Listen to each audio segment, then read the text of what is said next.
Doutor, bom dia, são 11h42. Gostaria muito, quase boa tarde, gostaria muito de agradecer pela sua presença, por ter aceitado participar da nossa entrevista.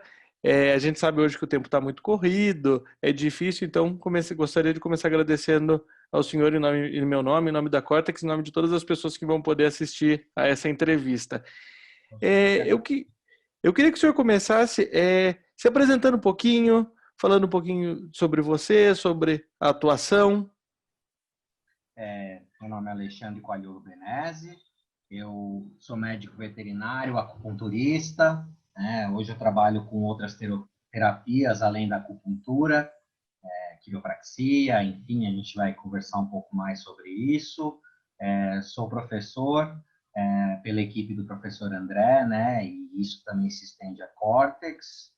E, mais uma vez, eu agradeço muito o convite de poder falar mais um pouquinho com vocês. Eu queria começar perguntando qual a trajetória você seguiu para atuar na reabilitação? Então, em relação à trajetória, quando me formei, o meu interesse principal era anestesiologia, e assim eu fui fazer uma residência, né, nesse tema, e o controle de dor era uma coisa que despertava muito meu interesse, né, fazia parte da atuação. E estudando a literatura científica dessa parte de controle de dor, eu me deparei com a acupuntura. E eu achei muito curioso para alguém como eu, que tinha uma mentalidade muito medicamentosa, como que pode você posicionar algumas agulhas num cachorro, num animal, e você ter um controle de dor tão importante, se não até mais expressivo que alguns dos fármacos mais potentes que a gente utilizava na anestesia, né? E a partir daí ficou essa curiosidade. Quando eu voltei para São Paulo, eu comecei o meu curso de acupuntura veterinária e daí eu fui notando algumas deficiências da minha parte ou falta de conhecimento em um quesito, uma área ou outra, e a partir daí eu fui buscando formações adicionais, né? Então, eu fui para fisiatria, fui para quiropraxia, terapia manual, né? O enfoque também foi na medicina chinesa, né? O Tuiná. E hoje eu atuo dessa maneira, assim, né? Mesclando todos esses conhecimentos. Doutor, é uma pergunta que eu costumo fazer para grande parte dos nossos entrevistados, se não para todos eles e elas.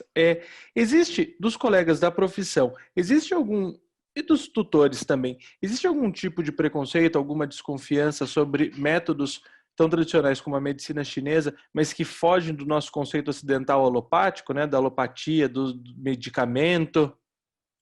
Olha, existe. Assim, por parte dos tutores, eu noto alguns grupos distintos, né? Então, existe o tutor que não conhece ou muitas vezes encara isso como uma alternativa ou algo menos palpável e é indicado por um veterinário, né? E lógico, aí vai do discurso de cada veterinário e como que lida com esse tipo de pensamento, mas eu acabo não tendo problemas, né? O que eu sempre faço questão é de falar, olha, existe essa visão, talvez um pouco menos palpável dentro da nossa visão ocidental, mas, por exemplo, a acupuntura por si só ela é muito bem estudada e muito bem descrita sobre uma óptica da medicina ocidental e da ciência ocidental. E tem o grupo de veterinários que não acredita, e às vezes até em tom de deboche, mas nesse sentido eu acho que nós que estamos no outro lado, eu acho que a gente tem que ficar tranquilo, contanto que nós tenhamos uma atuação que é embasada, existe um fundamento palpável, eu não vejo problema nenhum. Acho que é muito mais a questão de você divulgar e compartilhar um conhecimento de qualidade fundamentado até para esses colegas começarem a reconhecer. E existe o grupo de veterinários que indica cegamente, né? Não falo nem num tom pejorativo, mas eles indicam, eles acreditam muito e muitas vezes até não têm o conhecimento dessa base científica, mas indicam porque, poxa, funcionou em vários pacientes meus, né? Independente se acredita ou não, eu estou indicando porque tem uma eficácia boa, né? E tem os tutores que, antes de entrarem num consultório, vamos dizer, tradicional, ocidentalmente falando, eles já procuram terapias complementares ou até alternativas na voz deles, porque eles não gostam da ideia de medicar o animalzinho deles. O Conselho Regional de Medicina Veterinária, né, os conselhos espalhados pelo país, eles se opõem de alguma maneira? Eles criam alguma barreira para exercer a atividade, para exercer a terapia complementar? Depende muito da terapia, né? Nós passamos por várias polêmicas aí de tempos em tempos, então já teve uma com ozônio, ou outras terapias, e eu talvez não tenha acompanhado, como acupunturista veterinário, alguma questão, por exemplo, com a acupuntura ou medicina chinesa, né? Por exemplo, nós temos já a especialidade reconhecida pelo Conselho, então eu acredito que essa etapa de questionamento já foi passada, pelo menos para a acupuntura e para a medicina chinesa.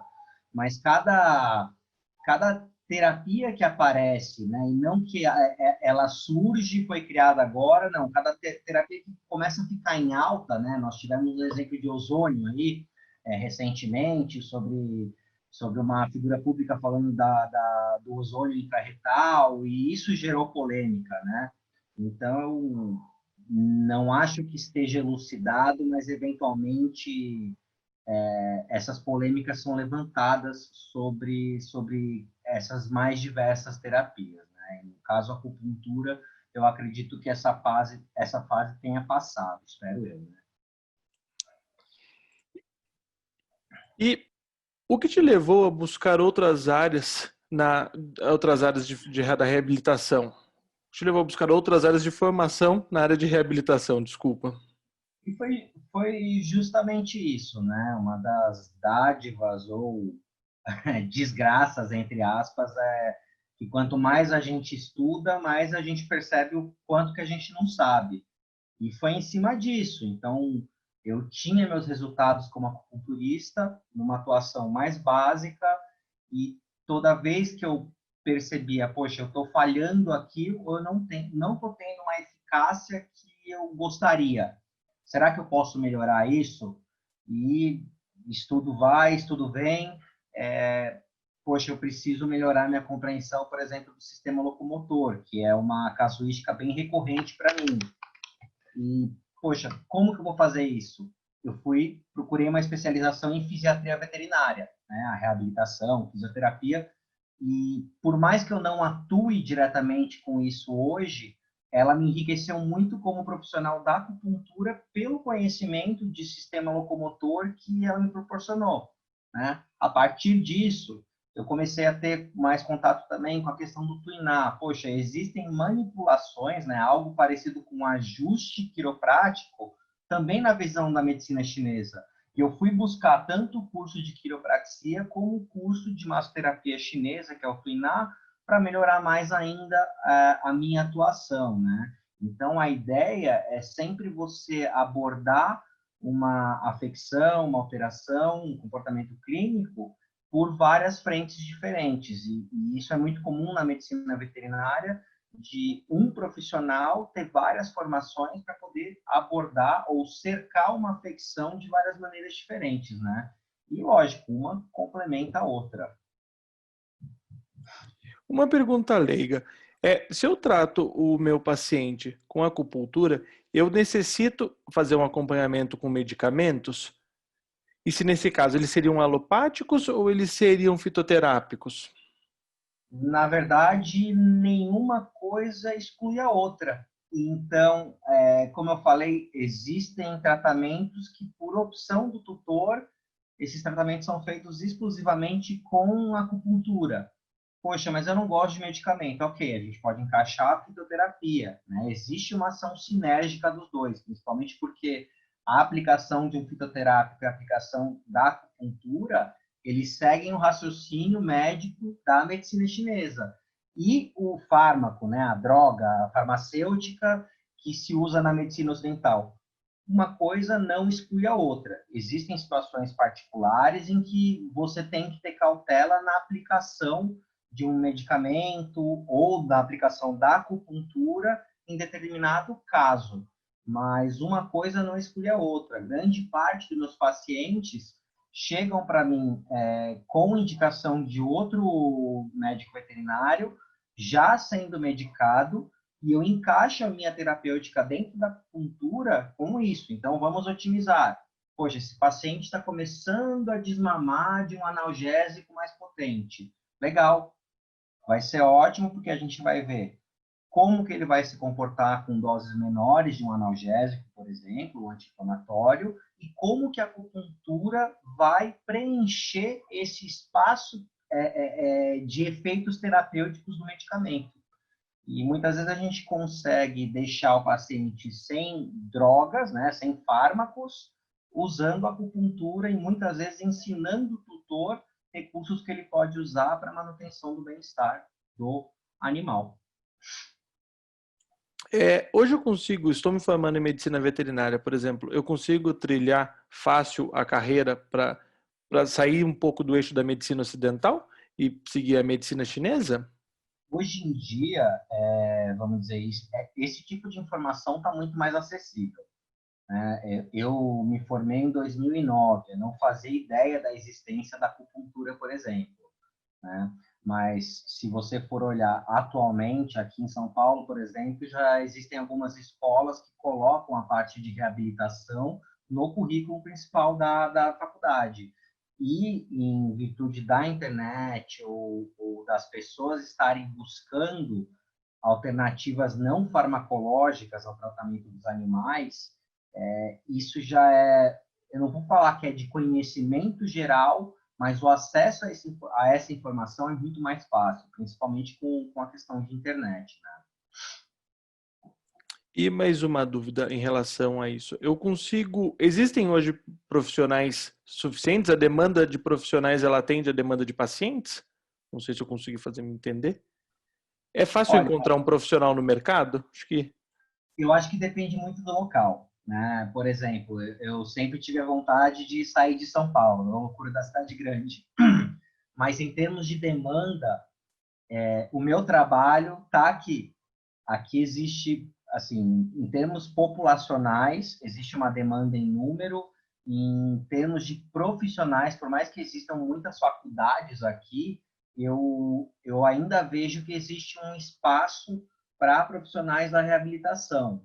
E, logicamente, né, isso vai a critério de cada profissional ou da qualidade que ele cursou a sua formação ou que ele se mantém atualizado. Então, existe uma demanda bem dinâmica para a reabilitação. E o que eu vejo como um terceiro, né, eu assisto, muitas vezes em cidades menores, com populações menores, às vezes a cidade ou município não tem, por exemplo, um acupunturista veterinário, mas existem pessoas que atendem determinadas regiões, né? Então, eu acredito que até por questões de mentalidade e aceitação da terapia da acupuntura, muitas vezes tem locais que a demanda é um pouco menor. A demanda por falta de informação. Não que a demanda do paciente necessitar um estímulo como a acupuntura não exista, né? Eu acredito que quase sempre, se não sempre, existe. E o que você julga essencial no aprendizado da acupuntura e de outras técnicas?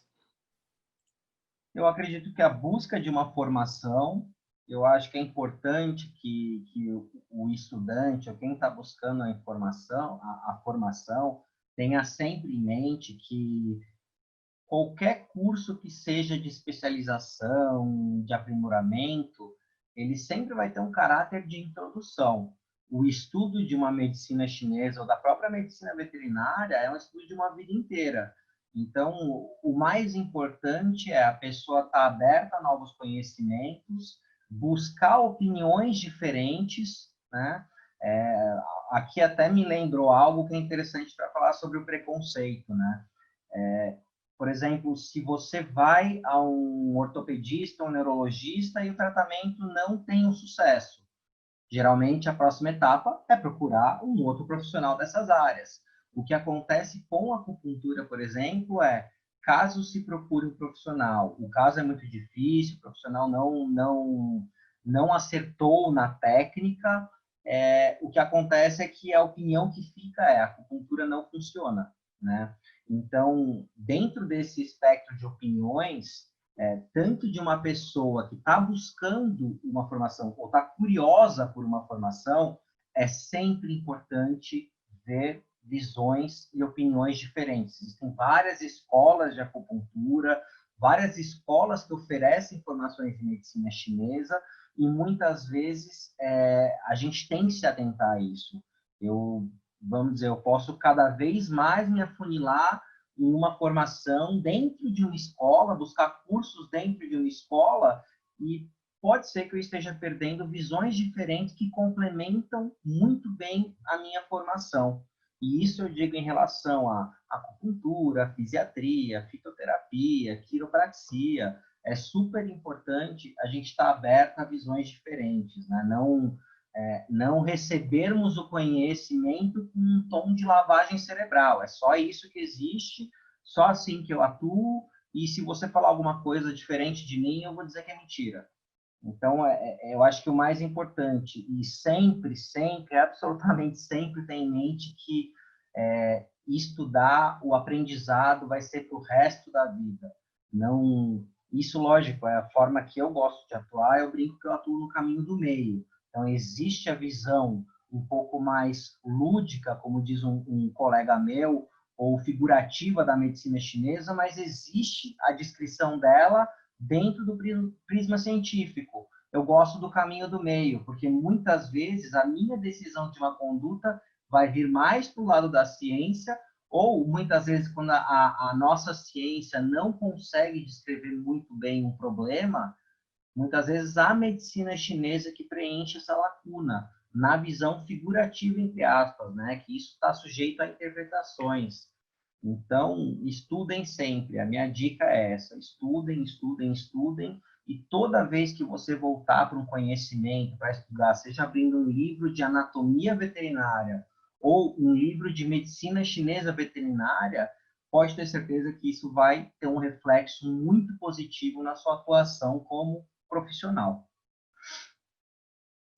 Eu sou jornalista de formação, né? E é algo que eu fico pensando depois que eu comecei a aprender sobre as terapias complementares. A medicina ocidental, ela tem 400, 500 anos, se muito. A medicina chinesa é algo de 3.000 anos, 4.000 anos, né? É uma diferença muito grande. É enorme, na verdade, né? E, lógico, eu me questiono, na verdade, todo dia sobre isso, porque hoje a gente tem um modelo científico para tentar validar as informações. Então, eu tenho um estudo, eu tenho um tratamento estatístico. Lógico, eu posso pegar e falar, olha, meus amigos, a nossa medicina, a sua medicina, se eu estiver me separando disso, mas eu não gosto dessa ideia, mas a medicina ocidental, ela é uma criança perto da medicina chinesa. Poxa, então quer dizer que porque tem 3 milênios, 4 milênios do desenvolvimento da medicina chinesa, quer dizer que ela é melhor? Não. Minha opinião sincera é a medicina chinesa ela ainda descreve, ela ainda tem uma capacidade de preencher lacunas que a gente ainda não consegue preencher com a medicina atual, vamos dizer dessa maneira. E se você começar a observar os próprios clássicos da medicina chinesa, é muito interessante que um texto escrito há milênios atrás ainda tem um caráter atual. Ontem mesmo eu estava começando uma formação no clássico do Imperador Amarelo, né, que é um dos principais clássicos da medicina chinesa. E o primeiro capítulo é justamente uma conversa entre o Imperador Amarelo e um grande instrutor sobre por que as pessoas hoje em dia adoecem mais.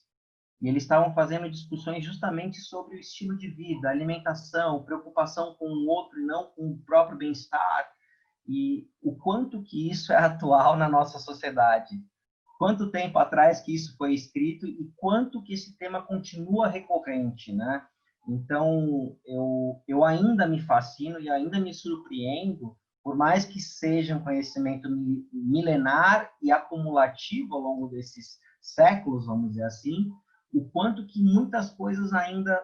Olha como que esses caras perceberam isso que está sendo percebido agora. Ou talvez a gente tenha uma tecnologia para identificar algo que anteriormente era negligenciado. Então, eu sou muito suspeito para falar, mas eu sempre me fascino com o quanto que eles foram sábios na observação dos fenômenos da natureza, biológicos, e o quanto que eles colocaram isso à prova ao longo do tempo, porque todo esse conhecimento ele foi sendo cumulativo.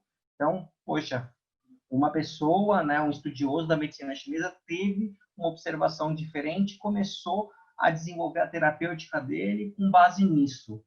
Teve uma eficácia, houve um efeito expressivo, isso era colocado nos clássicos adiante. Então, é um compilado do que foi surgindo ao longo dos séculos e milênios. E é muito, muito interessante. Para quem tem curiosidade, assim, eu recomendo altamente o estudo da medicina chinesa. É muito interessante.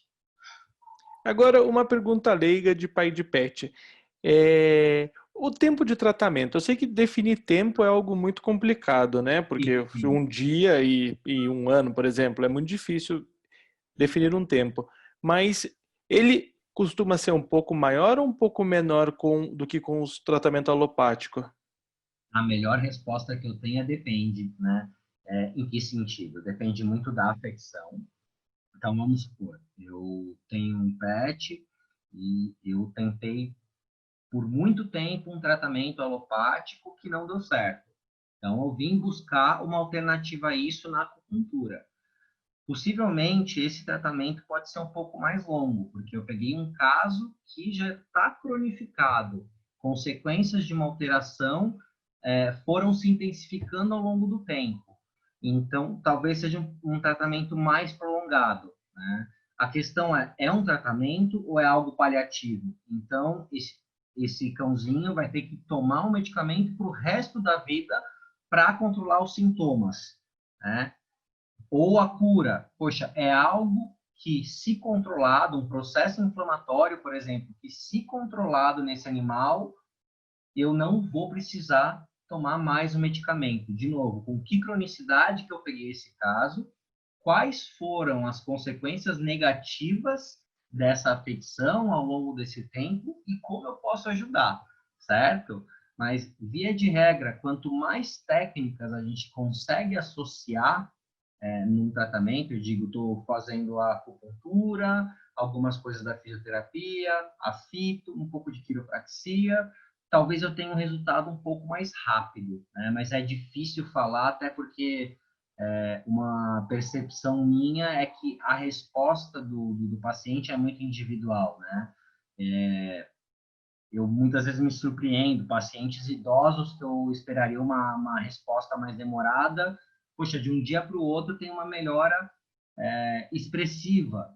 Legal, isso quer dizer que não precisa mais? Não necessariamente. A forma que eu trabalho, e vejo que muitos acupunturistas trabalham começar com sessões um pouco mais concentradas, né, no espaço de tempo, a partir daí espaçar o tempo entre uma sessão e outra.